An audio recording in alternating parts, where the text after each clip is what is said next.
welcome to the Everything's Taken podcast, the podcast where Wood and I actually couldn't come up with a name because everything else was taken, so it is what it is. This is our second episode. Wood, how you feeling? Episode 2, come on. At this point, I feel like a seasoned veteran. I think the start of the first one, I said I was nervous and I was excited. This time I'm like, yeah, let's just get it over with. Let's just do it. Get out of the way. Let's just do it. I got shit to do. I got so many things to talk over you about. I have games to play and bills to pay. I do like that we had such an awesome reception to our last podcast. Yes. And I can't say thank you to enough people for that. I remember I put that up and I said to you, if we hit 3,000 views on this video, I'll be happy. Because I've seen a lot of podcasts go up on these big channels, even smaller channels, and they'll get just a fraction of the views because no one wants to start a podcast in 2017. There's so many podcasts out there.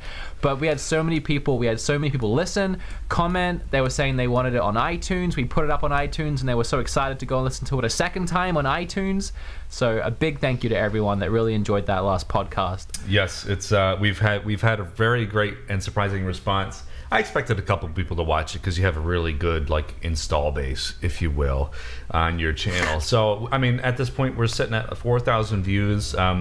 So yeah, it's on iTunes and Stitcher, so leave us some reviews on iTunes. Hopefully we can maybe chart one day. I don't know, we're looking towards the horizon there, but we're off to a good start, and thanks to everybody for your feedback. We're gonna try not. I did like a lot of the feedback, and one of them was talking over each other, which we just did again. But here's the thing with that. Yeah, it's we're doing this over Skype. He's in Australia and I'm in North America. I'm in Canada, and there is a slight delay. But for the most part, we both love talking and the sound of our own voices. So you're gonna have to deal with that just a little bit during our podcasts. Yeah, it's gonna be what it is. But the first episode, we're learning. We're on our way. So like I said, this is episode 2, brought to you by Pepsi Max Vanilla. All the taste and no sugar. I haven't had Pepsi Max Vanilla, but no, it's not promoted by Pepsi Max. No, it's not. Yeah, so episode 2, we got a lot of stuff to talk about today on our agenda. And I first and foremost, I just want to mention to everybody that I'm currently cosplaying as a Nintendo rep from 2005 here with my Nintendo DS. Yeah, for those of you who can't see him right now, for those of you that are just listening, he looks like an idiot right now. I know, this is my only chance to shine in public, so it's gonna be what it's gonna be. You look like you just came from playing bowls with my grandpa. Lawn bowls. Oh man, that's funny. Yeah. All right, so well, I guess we'll get right into the program here. We've got, like I said before, we got a very stacked program, a lot of stuff to talk about. Some stuff we don't even know because sometimes we just do it on the fly here. So first and foremost, what have you been up to, man? We haven't really talked. Life gets busy. You work a lot. I work a lot. How you been? What have you been up to? I've been good. It's been good. I've been really busy lately. I'm going to Texas yet again, once again, on the 4th of April. This is probably my 8th time going to Texas. Made the terrible mistake of falling in love with a Texas girl, and I'm going to go spend another month with her. So I've been really cramming, trying to get in as many videos edited between the 2 or 3 channels that I make videos for before I leave. But I'm taking my computer with me too. I'm packing it up in the suitcase so I can edit while I'm over there. So my life has just been edit right now. I know you've been really busy on the YouTube front, especially considering you do nothing but Switch videos right now, which is kind of the hot button topic. A lot of people. Come on. I don't mind. Hey, I like the Switch, but a lot of people are just really giving you some flack about it here. I think, let me count: 1, 2, 3, 4, 5, 6, 7, 8, 9, 10. Our podcast was about the Switch. 11, 12. So 14 or so videos about the Switch. Oh, I'm sure there's more than that as well. I'm sure you got some in the tank. I will say right now I have a video ready for Saturday that's all about the Xbox One, and that's probably already out at this point, so I thought I would mix it up with some Xbox One. Gee, Xbox One. What is even there to talk about the Xbox One? Not much. Not much anymore. Which is kind of unfortunate. You know, speaking of the Switch, I actually went down today to the mall to try and pick up a game for it, and I'm really struggling there. I'm really struggling in the physical game department on the Switch. It's difficult. Has Been Heroes just came out, and I was going to go pick it up, but it's 30 here in Canada, and I'm going to be in the States, as I said, on the 4th, and it's 20 there, and even once you do the conversion, I'll be saving $5. So I'm just going to pick that up there, but at the same time, it's like a multi-platform game. I'm only really buying it to have something, because right now the only physical game I have is Zelda. I'm not dropping $70 on Bomberman. I just can't do it. I'm not buying 1-2 Switch. I just can't do it. No, look, 1-2 Switch seems to be like just the tech demo, and they really should have packed it in with the console as well. And I think Nintendo kind of dropped the bomb there, Bomberman. Because the thing is like here in Australia, the game prices are just outrageous. So I go to Target to go check out the wide selection of games, and they only have Just Dance 2017 and 1-2 Switch. And neither of which I'm paying $79.99 for. So there's absolutely zero chance of that. So the physical market for Switch games is like few and far between. So if you want to get some, hopefully they can bring some more to stores here. I luckily did, however, pick up Bomberman physical version. They had that used at EB Games, so I think I paid probably about $160 for that after conversion. So yeah, no, that sounds about right. You actually got a good deal on that. Yeah, it was the biggest sale ever, supposedly. They had the red signs all over the place and everything. Yeah, like that they do every weekend. It's stupid. I don't know what the hell they're thinking there. But Bomberman's very fun. Fast Remakes is good too, and Blaster Master is very good. I've got a chance to play all those since we last talked on the podcast. So, hey, Switch is off to a good start so far. Blaster Master is really fun, and we have Lego coming out on the 4th, Undercover, which I've already played through, but it will be nice playing with those Wii U loading times, the Wii U loading time options. I love it. And then there is Mario Kart coming later in the month. And I wasn't gonna pick that up, but I'm going to be on the road towards Oklahoma for Super BitCon, and I'm gonna be with Jordan, 8-Bit Eric, and Jay, who are all going to be bringing their Switches, and they've all told me that I need to get Mario Kart, so I don't have a choice, unfortunately. At least in April, I have something to look forward to. Yeah, I mean, look, I loved Mario Kart 8, but the thing is, it's kind of strange that they're bringing out the deluxe version 4 years later, or 3 years later now, and they're only bringing 4 new characters and a bunch of battle modes, which I probably won't even play, but I'm still going to buy it. Isn't it just everything from the DLC plus battle mode? Yeah, that's exactly it, and then 4 new characters. Not really. And then that's probably going to be, what, like $70? Yeah, well, you got the Splatoon boy and the girl, and then King Boo, and then the... so there is some new characters, but they don't really add much to the game. It's not like a game changer. No, it's really not. But you know what? We're going to buy it anyway because we're Nintendo fanboy. The Nintendo boys. Doesn't it suck? Doesn't it absolutely suck that we have to buy this crap even though we don't want it? This is the hard thing about being a Nintendo fanboy, but it is what it is. You know, people give a shit, but it's a hard life. It's not easy. It's not easy doing what we do. You try it. You try seeing cool games like Horizon come out. You see Persona 5 come out and wish that you could afford it, but you have to buy Mario Kart for the 7th time. It's disgusting. Look, I just want nothing more than to be a part of the PlayStation 4 ecosystem. And I am, but I just choose to play games on the Switch, and that's my own fault. However, it is what it is, man. I'm addicted to Nintendo. Look at my shirt.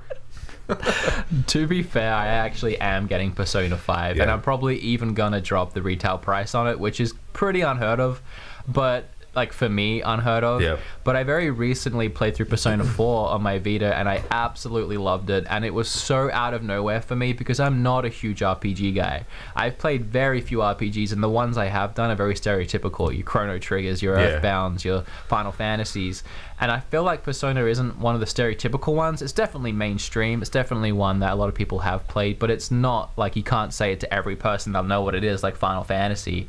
And I picked it up and I adored it. And now I'm like, weirdly, all of a sudden, out of nowhere, really excited for a new Persona game. Like, I didn't think that was going to be me, but I'm definitely going to pick that up, and I think I'm going to like it a lot. Yeah, Persona is a series that I've heard a ton about, and I've seen gameplay videos and everything. It's just, I just never touched it. That doesn't look like something that I personally would be interested in, but having never played it. It didn't look like something I thought I would enjoy. It's just, you get addicted to both the story and the weird gameplay mechanics, going on dates with people.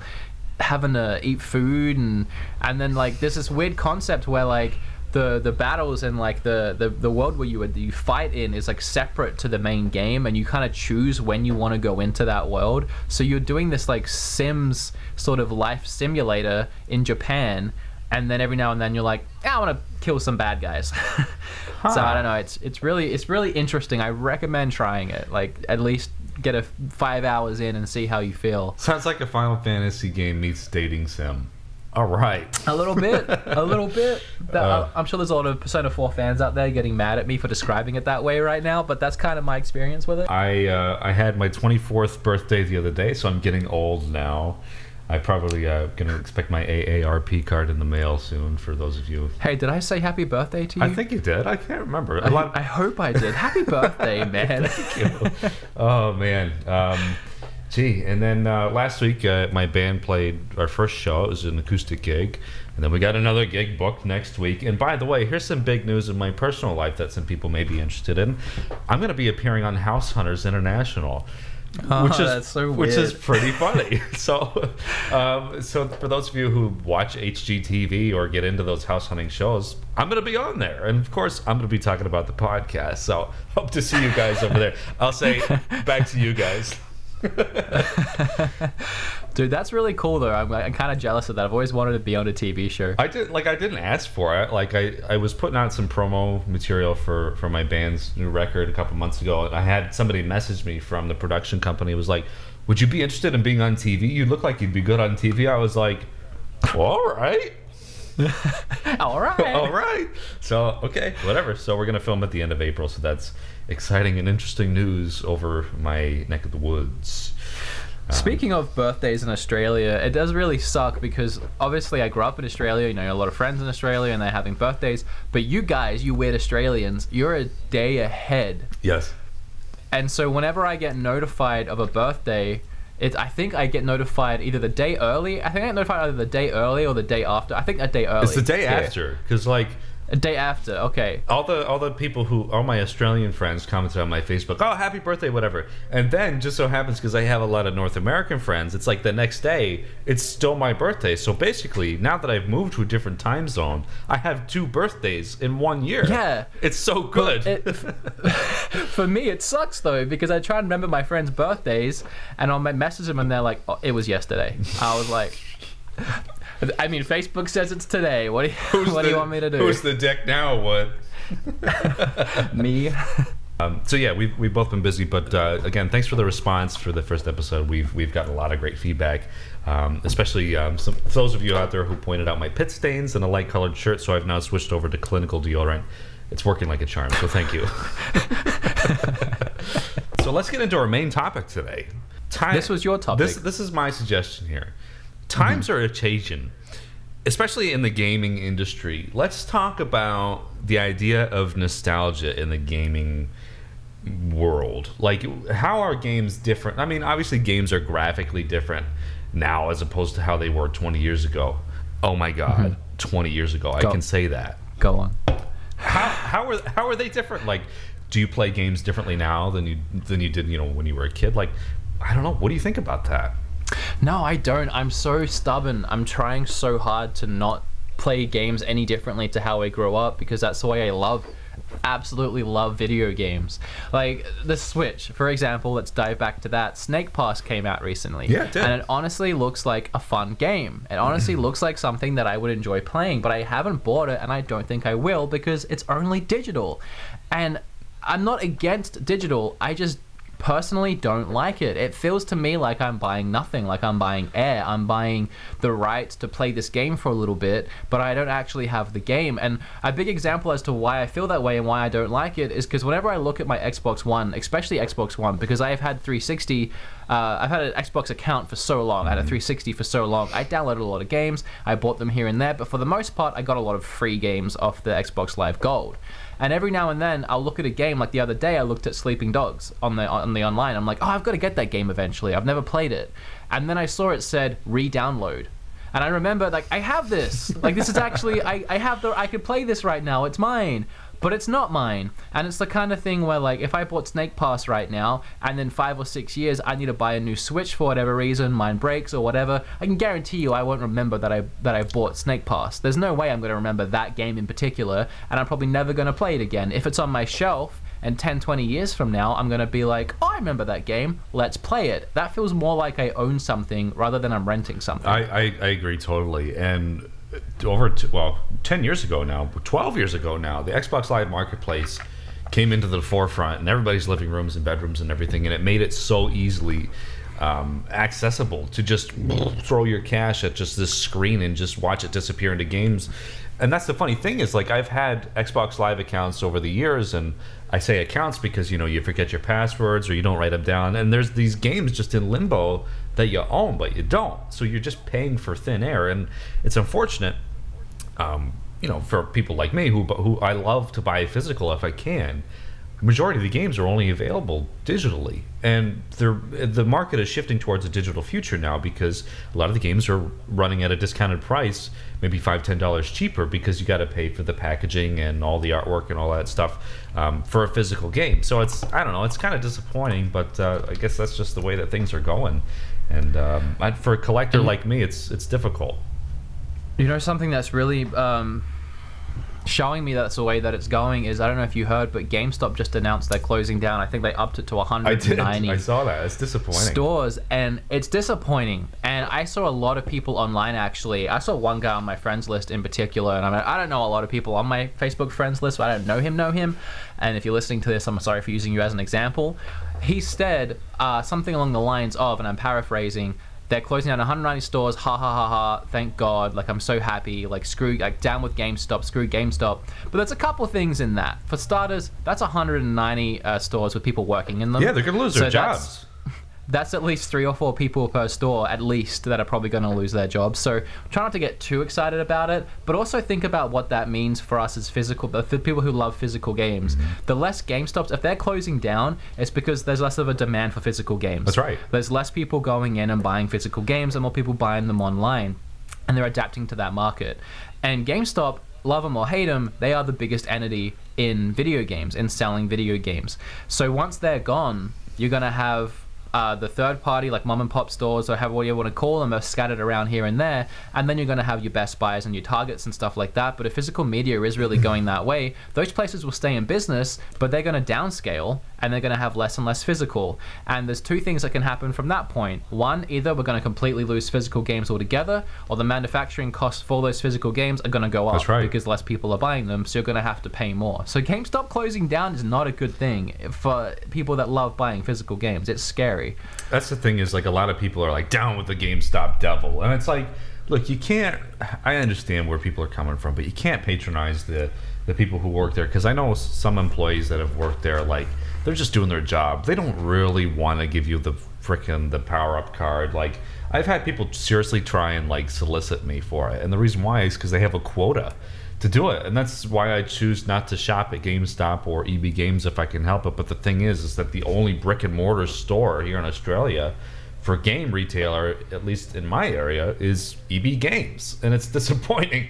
That's why when I was back home, I always would drive the extra 10 minutes to go to my my retro game store called Microgame. Shout out to Chris from Microgame, the manager. I know you're watching. You like this stuff.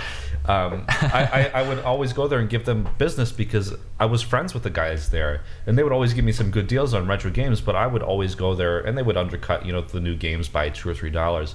I feel more comfortable giving them my business than just throwing it at this cash fiend, just business entity. So, like, people hate GameStop as a thing, but you can't really hate the people who work there. And, like, I sympathize for them, you know, losing their jobs. It's disappointing, but we're heading towards a digital future now. So whether we like it or not, I'm still surprised that Switch went with cartridges, because from a manufacturing cost, I'm sure you've seen some of the Switch games are getting more expensive than PS4 counterparts. It's kind of strange, but, you know, it costs more to make a cartridge. Who knew? Touching on that GameStop thing again, I do want to say one thing. While I don't love GameStop, I'm not sponsored by GameStop. I don't. It's not like I barely shop there, to be honest. I actually don't hate GameStop, and I've made a video about this before. Are they really that bad? And while But the corporate side of things, they can do a lot of really scummy things. As far as the retro game side of things go, what they pay for the retro games and then what they try and sell them for, and then the quality around that, terrible. They have no clue what they're doing. Don't like it. I have to imagine that it's more so ignorance than anything else, because they're not training any people with retro games. They just have people working there that are just buying these retro games. Like, it's, that whole system is absolutely ridiculous, and I'll give you that.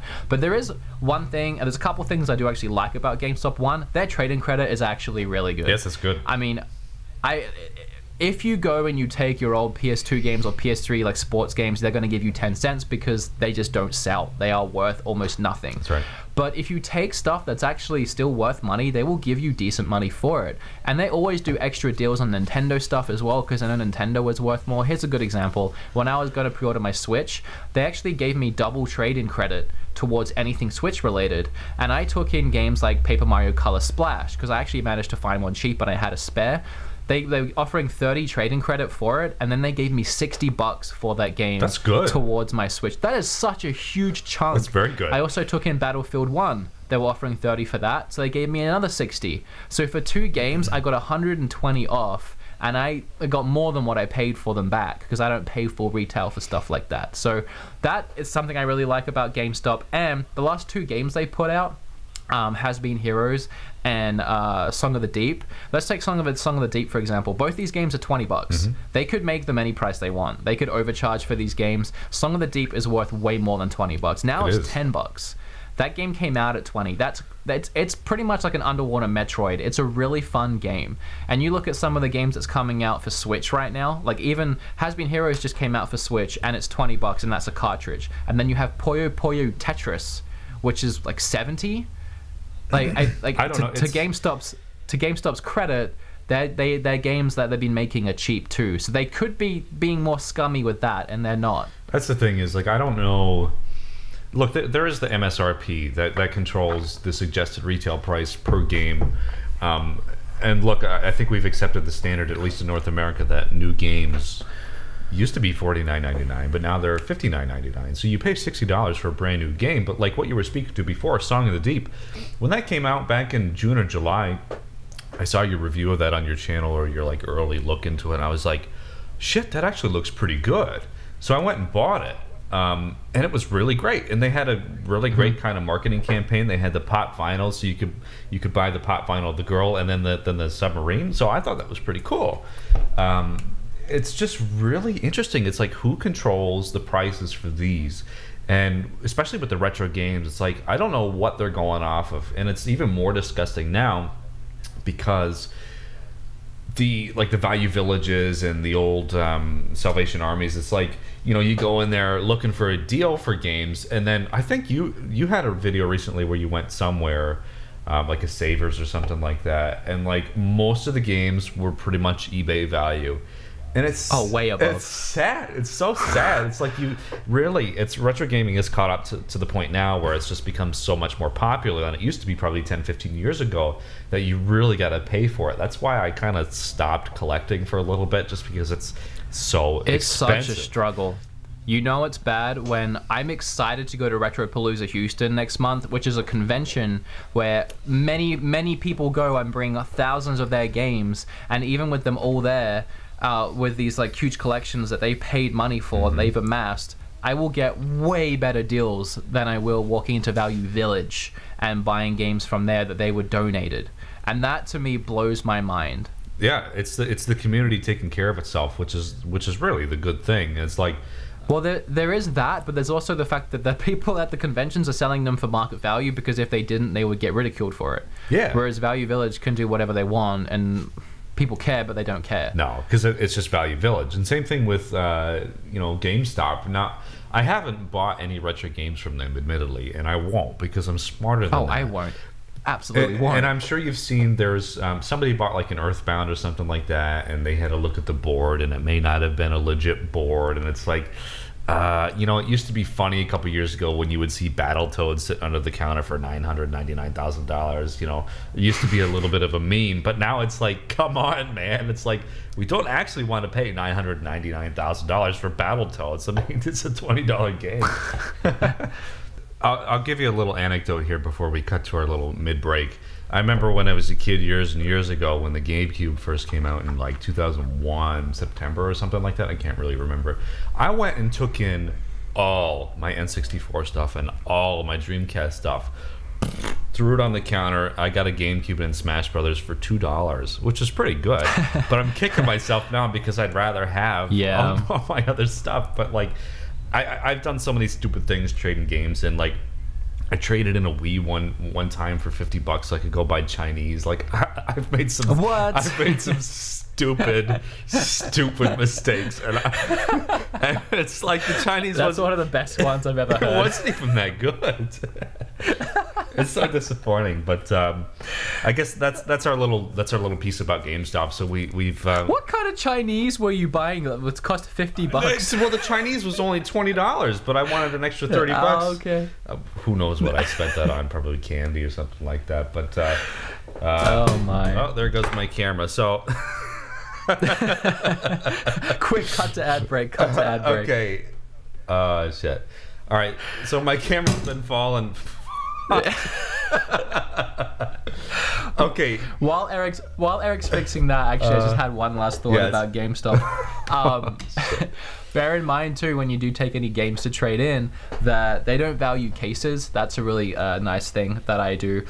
Take in your discs, take in your Nintendo 3DS games, and just take them out of the cases. Keep the cases for display value, or in case if you're a collector like me, you might find them loose later on. They do not value the cases at all. It doesn't affect the trading credit. In fact, I took a Wii U Pro controller, and I took it initially with the cable, and she was going to give me $18 for the Pro controller, and then I'm like, if you separate those, could you give me a little bit for the cord too? It turned out she gave me $4 for the cord as well, so it turned into like $22. So yeah, that's pretty good. I mean, look, okay, obviously I'm really struggling with the camera here, but GameStop really does actually take care of you sometimes, depending on who you talk to. Some people actually are there to service the customer, so sometimes customer service can be a bit Dude, some people just get it. Some people like work there, but they understand who they're working for, and they'll really help you out, and they'll let you know what they can do to work around the system. Yeah. I went in with Billy recently, and GameStop online or over the phone had sent him a new GameStop card with some money on it because his wallet got stolen. So they sent him another card, but they didn't activate it.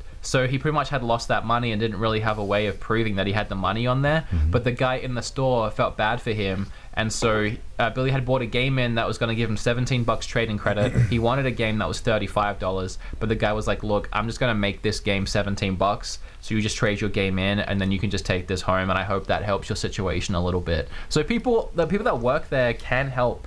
Just be nice to them and don't be happy when they lose their jobs. That's exactly right. So GameStop, look, they may be closing, but have a heart. You know, these people got to pay their bills somehow, even if they still got to push those power-up cards on you.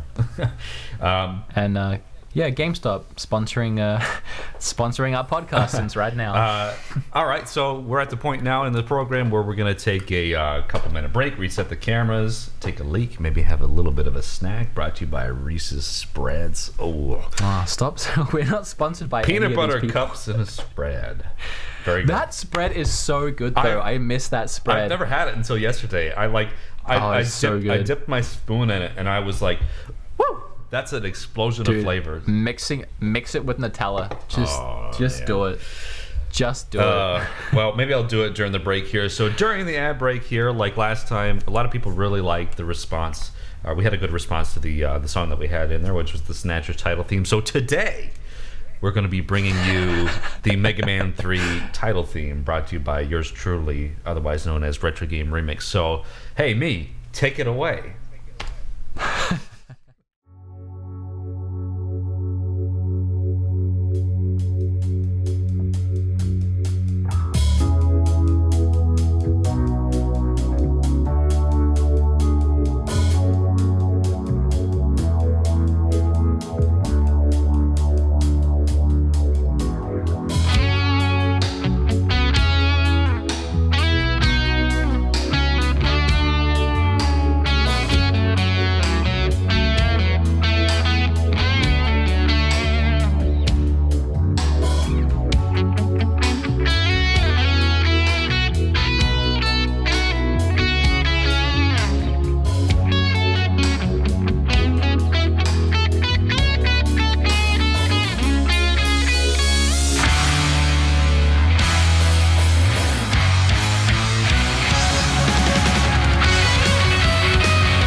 And welcome back. You are still listening to the Everything's Taken podcast, Hooray. the podcast which, in my opinion, is completely unnecessary. I am here with Eric, and you just heard his wonderful rendition of the Mega Man title theme.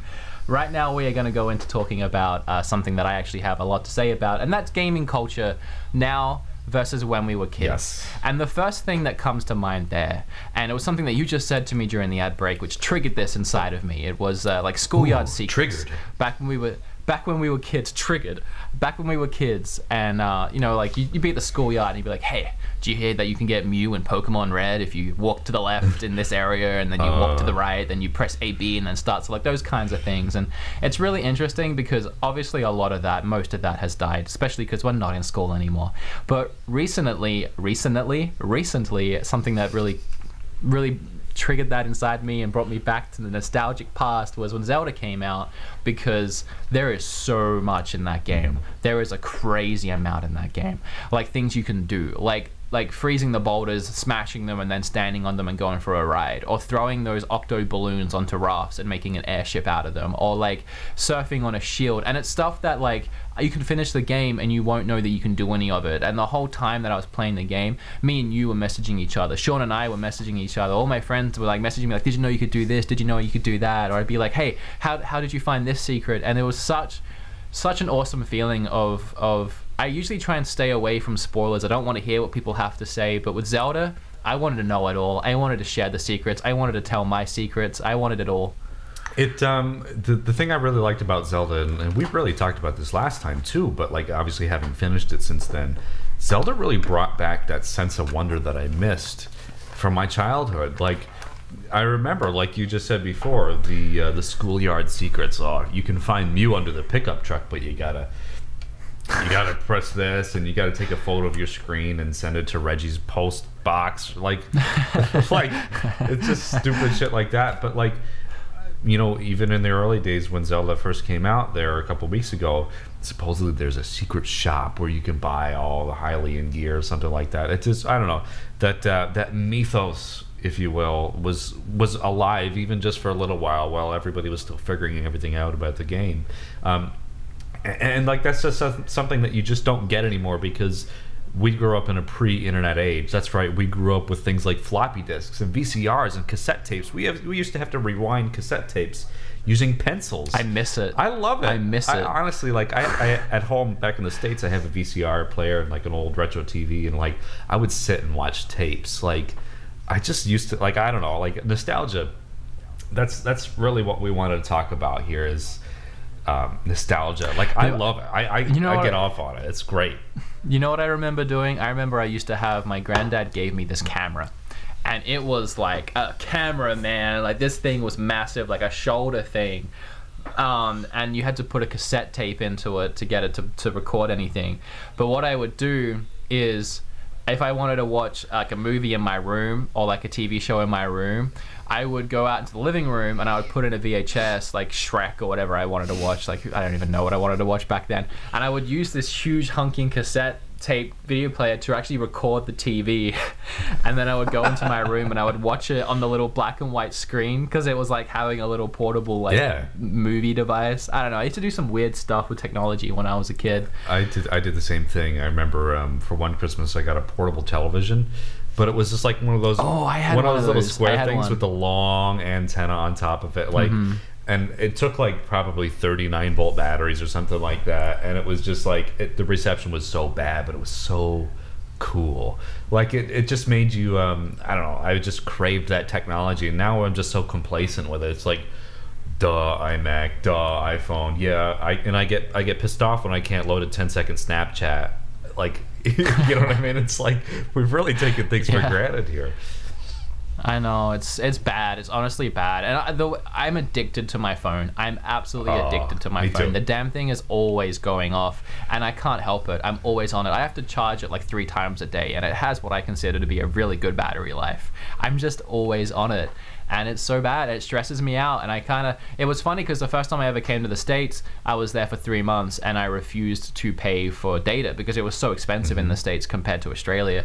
And so I went 3 months, pretty much every time I was out of the house, I didn't have a phone, and it was so nice. I got in touch with reality. I felt like de-stressed the entire time. I wish. But then as soon as I got my phone back, I was like addicted like day one again. I wish I could do it. It's honestly, it's easier said than done. In this day and age, I'm just so glued to it because, especially living so far away, like God forbid something happens with my family at home, I need to know that second.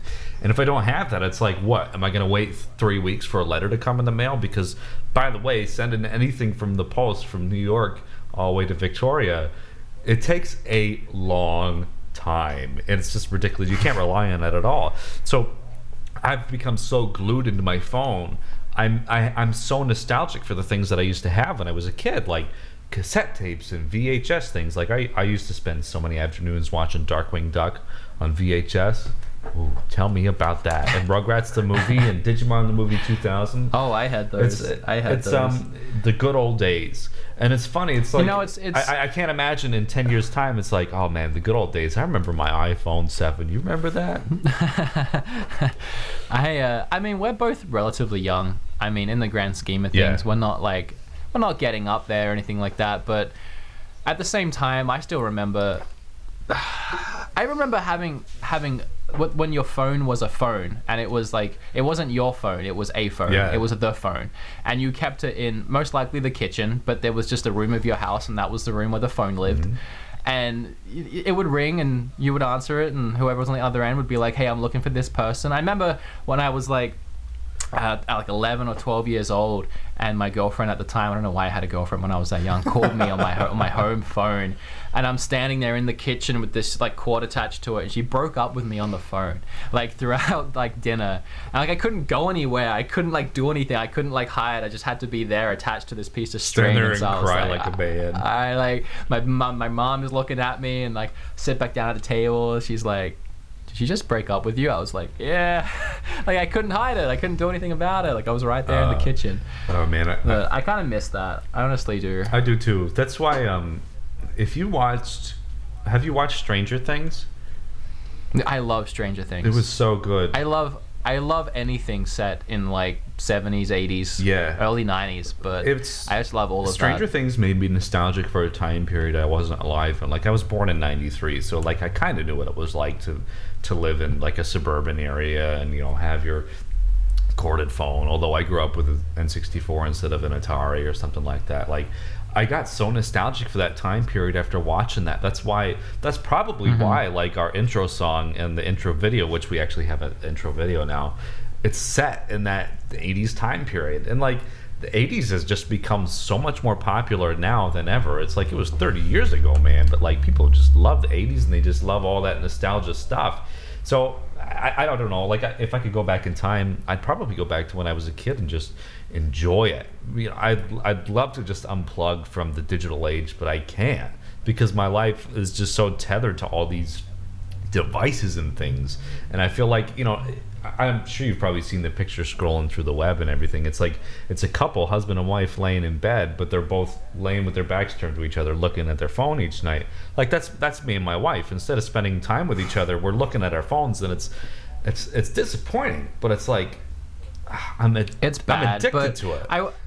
I will say one thing in me and my partner's favor, at least right now, and granted we haven't been dating too long, we text each other so much that when we're with each other, we don't really have too much of a need to check our phones. I check my phone for like, you know, like work reasons. Like I work online obviously for a company editing videos, and then my stuff, I like to make sure that like my videos aren't like getting called out on Keemstar or anything. Like, not that dramatic, but like I like to check up and see what's happening.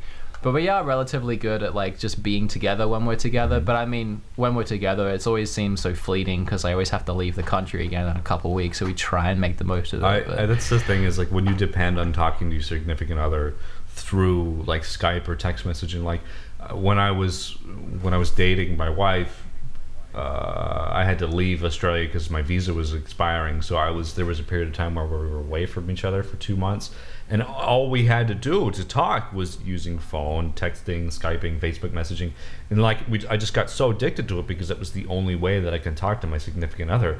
But now it's like, do I spend more time with my wife or do I spend more time on my phone? And I'm kind of leaning towards my phone, and it's not a conscious effort because believe me, I'd much rather have my wife than my phone. But in the moment, it's like, oh, I got a red notification on Facebook. Who likes my thing? Who's commenting on my status? It's like, everything's taken podcast, new comment. You guys talk over each other. It's like, what am I looking at this? What am I looking at this for?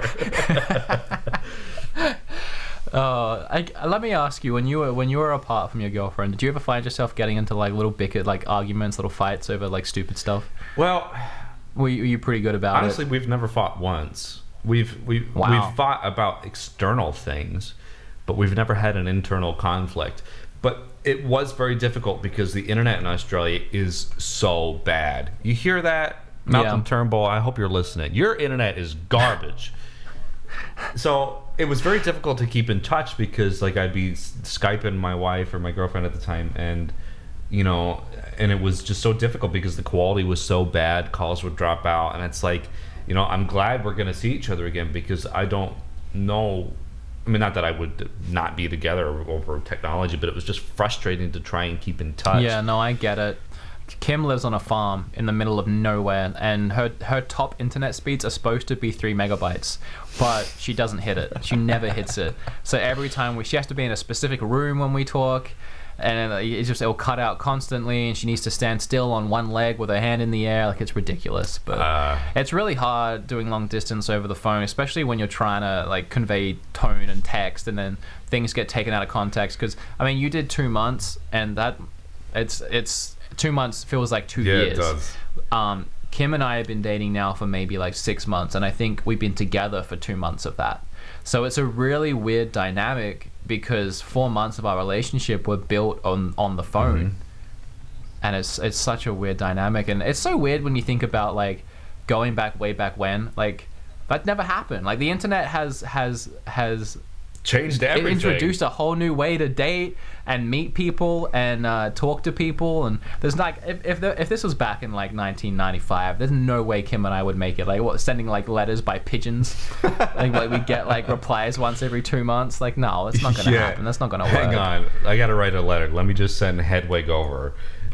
Or whatever the hell the owl's name is. It's like it was Hedwig. It's funny because it's like you and I would not be doing this at all. No, this podcast couldn't exist. No, the digital age, like it's totally changed everything. And I just, like we said before, nostalgia. I just craved the time years ago where I could just be a kid and maybe go swimming and play some video games, and that was it. That was my day. You know what I miss? I miss walking to school with my Discman in my pocket. I had the biggest, baggiest pants that I got exclusively so that I could fit my Discman in my pocket. And it was funny because every time you took a step, if you took a step too hard, it would skip. So you had to shuffle your way to school if you wanted to hear the entirety of the song you were listening to without a skip in it. I know. My wife and I were talking about that the other day. I was like, I remember Christmas in like 2006 or 2005, I got a nice Sony Walkman or Discman or whatever it was, and it was like white, orange, and like gray, and it was like so cool. And I remember like taking trips with the rest of the class back when I was in school, and people have their big folders of CDs and everything. It's like, man, check out their collection of CDs, and it's like, look, it's like we have iPod Nanos. They're like as big as an ant, and we can.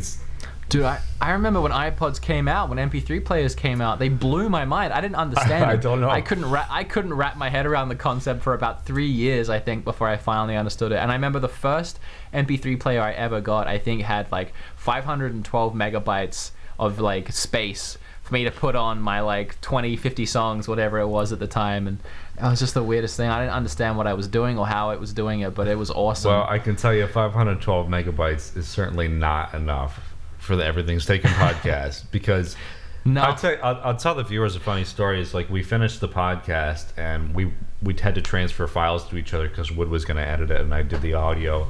I sent that off to him, and I had to send him my video, and the video footage of me was literally 8.5 gigs, and because I have like a 0.5 megabit upload speed, it literally took like 3 days to transfer through Dropbox. It was disgusting.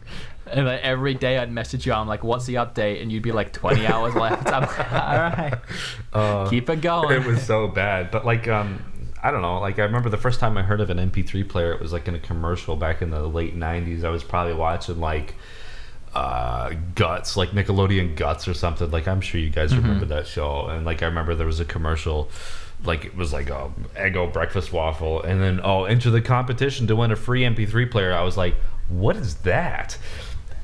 And I thought it was the coolest thing. And MP3, MP3's garbage quality now. We go for waves or .mp4 or whatever the kids listen to these days. I remember when my mum got so mad at me because I took my MP3 player to school. She actually didn't know. I mean, not my MP3 player, my Walkman, my Discman. She didn't know that I took it to school. And but I mean, like, I had one of those backpacks, and like any backpack that you bought in like the late 90s, early 2000s had a pocket in the back with like a little like thing you can put your speakers through, like a little hole. So like I had to do it. Like I didn't have a choice. Like it was built into my backpack, right? And she got so mad at me once for taking it in. I swear even then those things were only worth $20. Like probably. They were never worth a great deal of money. They were always really cheap. Oh man. I remember having like the shittiest headphones too. It's like now I actually care about the quality audio that I listen to. Like I would have listened. If I go back, if I went back in time and like took my earbuds for a second and listened to what I was actually listening to, it probably sounded so bad. Just like Do you I don't know if they ever made their way to Australia. Do you remember Hit Clips? Do you remember those? Yeah, man. I was about to mention Hit Clips. It was actually in one of my Game Quest episodes. Like the Backstreet Boys Hit Clips, Britney Spears. It would literally play just like 10 seconds of a song. The most pointless thing ever. It was literally just like, oops, I did it again. I played with you. And then it would like go out, and that would be it. And you would spend like $10 just for like this clip, this like little clip of this tiny thing. Oh, that was ridiculous. And then there was Digimon. Remember the little Digimon things that came out too? Those things were cool, man. Those were like the coolest part of my childhood. I want to say the Digijex. I say childhood. I'm pretty sure I was in high school at that point. I think I just started high school, if not a couple years in. But those things were awesome. What were they called? The Digimon. I literally just Googled Digimon Pokedex because that's the only way I can describe it. But like, they were Digi. It was like Tamagotchi. Digi something.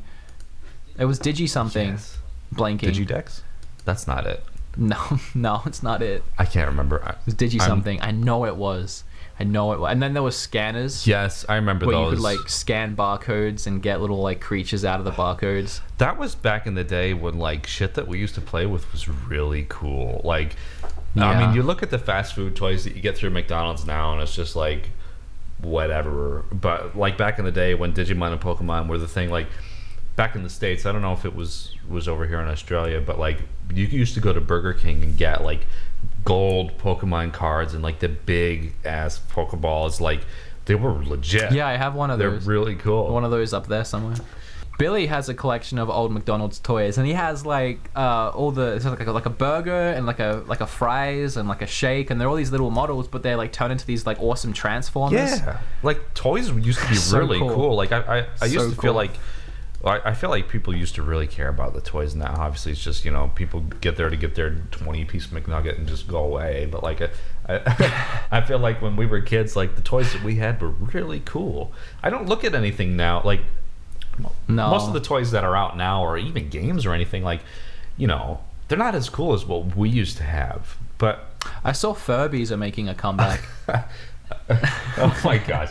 I remember Furbies used to be like the biggest thing to ever happen ever. Oh, I wanted one. I had one. I wanted one so bad. They were like little pretend gremlins. I thought they were the coolest thing. Pretendlins. It was a Digivice. Pretendlins. Digivice, thank you. That was going to bother me all night. So you have in your notes here, talk about the Dreamcast. Yes. Tell me about that. I love the Dreamcast, honestly. The Dreamcast, I wish Sega would just rise from the ashes, rise from your grave, Altered Beast, and just bring back the Dreamcast. because I have a lot of nostalgia for the Dreamcast. I remember back in September of 1999. It was like 9/9/99, whatever it was, and I got the Dreamcast and the Sonic Adventure, and it was like my mind was blown. Like I loved Sonic, but I never had a Genesis as a kid, and I only had one opportunity to play a Sega Genesis when I was a kid, and it was at the sleepover where all these kids, they were like my first or second grade class, and they invited me for a sleepover, and it was the first time I saw Rocket Knight Adventures. And those kids did not let me play it because none of the kids in grade school liked me for whatever reason. They were just... if those kids are watching today, I want you to know that you guys are just garbage. This is a family-friendly program, and if I could say what I wanted to say, you guys would be in tears, but I'm not an internet bully. I want you to know that. You brought me the opportunity to play Rocket Knight Adventures and Sonic 2. So, like, I just craved to play Sonic. I thought Sonic was the coolest thing. So my life was just, at that point in time, when I was like 6 or 7 years old, it revolved around playing as Sonic and Knuckles and Amy and even Big the cat, you know, Froggy. I like the Dreamcast. What can I say? I just wanted to talk It's funny. about I have a similar memory with the PlayStation 2. I went to my best buddy's house, and I grew up with Nintendo like my whole life. And when I say that, it's literal. The same year my parents had me, they bought an NES and a ton of games, which was 1990. And I grew up with it. I grew up with the system. I grew up playing every game that they had and fell in love with it. And I didn't end up getting another system until I was like 10 years old, and I got a 64. Way late to the game on that one, but I finally decided to upgrade from the NES. So when I randomly walked into my buddy's house for the first time and I saw he had a PlayStation, whoa, that's something that I'd never seen before. This was like an adult console. Like I saw this as such a I don't know how to explain it. It was able mature... to buy PlayStations at sex shops. They were just adult consoles. Yeah, I know. It was an adult console. I'm seeing Devil May Cry. I'm seeing I'm actually, one of the things that's like caught my eye, and the thing that I fell in love with the most was Kingdom Hearts. He had this game called Kingdom Hearts that I had absolutely never even heard of before at all, and he was playing it, and he was going into these worlds, into these Disney worlds as this Sora character. And I liked Final Fantasy, like what I'd seen of Final Fantasy up until that point, and I was just blown away. Like I was like, it was just the most ridiculous thing I'd ever seen. And I begged him to let me play. And he wouldn't. Like I went to his house for to hang out with him, like just me and him, and he wouldn't let me touch that controller. And I asked his mom, I'm like, can I play for like 10 minutes? And I remember she said to me, like, in this way, no, it's his PlayStation. I was just like, at the time I was like sad. Now I look back on it and I'm like, what a bitch. Oh my god. But like at the time I was just devastated. So I didn't get to play that for like another 5 or 10 years myself. But when I finally did, it was an experience. I gotta tell you, the first time I played Kingdom Hearts, it was unlike anything I've ever played before. And I got it the Christmas after it came out, and it was just so incredible. I thought it was so cool because obviously I was a big Final Fantasy VII fan when I was a kid, and seeing Cloud on the PlayStation 2 voice acted by some guy from General Hospital, whatever, daytime TV, like it was legit. You know what I mean? Like it was cool to play as Sora and Mickey Mouse and Goofy and all these Final Fantasy characters. It makes zero sense, but it was just so cool. It made no sense, but it was so cool, and there was nothing like it. I'd never seen anything even remotely like it. It was like I was playing a really cool movie. Yeah, everything's changed so fast in the last 20 years. And to a point you said earlier, it's going to be really interesting 10 to 20 years from now. You know, we're going to be 40, 45 years old, getting close to 50. And things are going to be different again. I mean, you can only assume they're going to be equally different again in their own individual ways. And it's going to be the weirdest thing. Like I have no idea what's coming because you can't predict any of this stuff. No, you can't. The iPhone's 10 years old this year. 10 years old. And it's weird when you like today I was watching How I Met Your Mother. That show had 10 seasons. I think it started about 10, 11 years ago. And you watch the first season and it's just these people like my age now, pretty much. They are living their lives in an apartment, going to a bar. Nothing's really that different, but the phones they were using were like these almost like bricks. I know. I swear, like these big silver bricks with buttons. buttons for some reason, and a small little screen that looked like it wasn't even like legible. And this is like only going back like 10 years ago now. It really sounds like they were using ColecoVision controllers for phones. Yeah, and now we're walking around playing our like Switch, which isn't even a phone. It's just like an extra thing we buy to play games on exclusively.